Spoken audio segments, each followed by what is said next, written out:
Jim was the most dedicated fisherman that I have ever met. He was passionate, he was determined, he was extremely approachable. You could walk up to Jim and ask him anything about fishing or anything about his day, and he would be happy to tell you. Jim was a true fisherman in all aspects. Jim fished year-round. He had called me several times at 2 in the morning, upset because it was so cold and sleeting that the eyes on his rod couldn't make a cast because the eyes were icing up. He had called me 1 or 2 in the morning.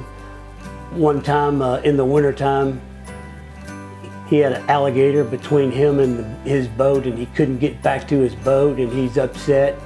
And he called one night. He had been in Matagorda fishing, and about midnight, it was wintertime, and he had on all his clothes, and a frigate bird landed on his head while he was wade fishing.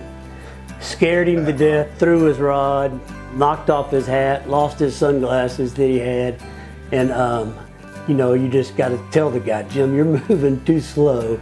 If a frigate bird is mistaking you for a post, you're not moving fast enough. So, but summertime, he was the kind of guy that would go out there in his shorts up to his neck and try to cast deeper because he believed those fish were out there lethargic, laying on the bottom. Jim liked catching redfish, but there was no doubt that he was a trout fisherman. He geared for trout, he lived for trout. And the thing about Jim is he had no parameters. We grew up saying gets below 46-degree water temperature, probably not going to catch anything. Water gets dirty, probably not going to catch anything.